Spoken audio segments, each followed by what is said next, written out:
I'd like to welcome you back to Hub Talks. I'm here with Brad, and we're going to talk about this, another one of his series here, which is it's water-based photography. We want to describe what I'm noticing when I look at the work is that just the change in soft focus and then hard focus in the work. And do you want to explain a little bit about how you go about putting these works together? The wave art that I do, I've been doing for a long time. I was actually a surf photographer in Japan for a long time. Came back to Australia, and I had been on the Gold Coast for a long time. So it was a natural progression. I had been a surfer, loved getting in the water, so that was all part of the deal. Started snapping away at waves. I once was japansurfphotos.com, where I used to just take photographs of people surfing and put them on my website, and they used to come and buy the photos of themselves. I then moved away from having surfers, and I was just shooting the waves, only because I loved being in the water, and it was just a way of taking photographs that I enjoyed. So it was a little bit about fitness as well. There was a lot of swimming involved. So it was about determining, okay, how can I combine a whole bunch of stuff together? Fitness, being at the beach, being in the water, my understanding of surfing and waves, and then creating some art that people really enjoy. So is there a particular gear that you need when you're taking surf photography? I mean, look, the detail in this work is amazing, and so is there cameras that you have to use that work better in water conditions? So the first camera I started using was actually a GoPro, and that would give me about 12 megapixels. So that size is probably about the limit that you could print. So I did that for a few years. Then I moved to a DSLR, so I used Nikons historically. So, but I put the Nikon into a water housing. So basically it becomes fairly chunky to hold. It's difficult to swim with. You're holding it in one hand and swimming with the other. But you're wearing fins as well. So it's just a normal DSLR camera. Lenses, you play around with the lenses. This one was probably 24 mil, I think, lens.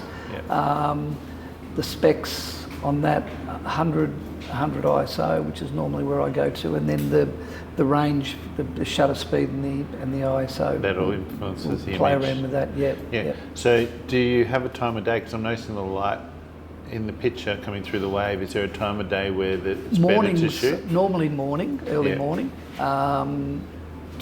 just after sunrise, where the sun's quite low on the horizon, and you just get that beautiful backlight. So what do you find about that time of day in particular? I mean, obviously low light is important, but does it change?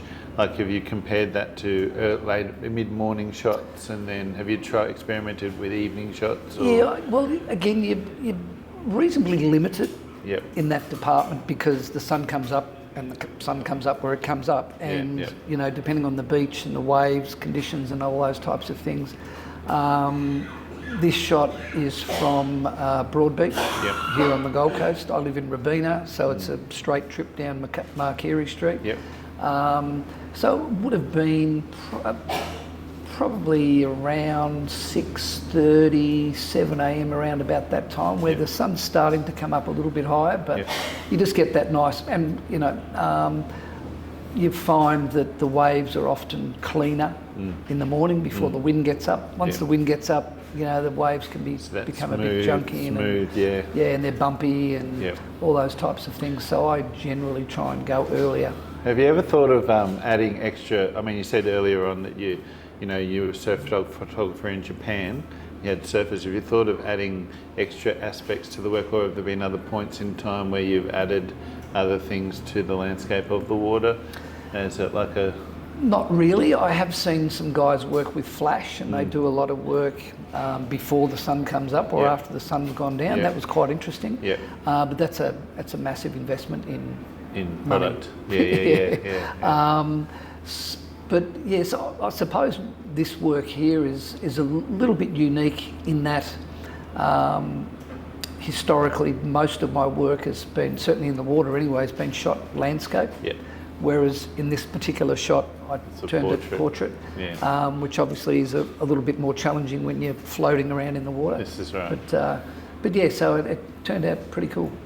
Cool. Well, thank you for your time today. That's all right. Excellent. Fantastic. Nice to chat.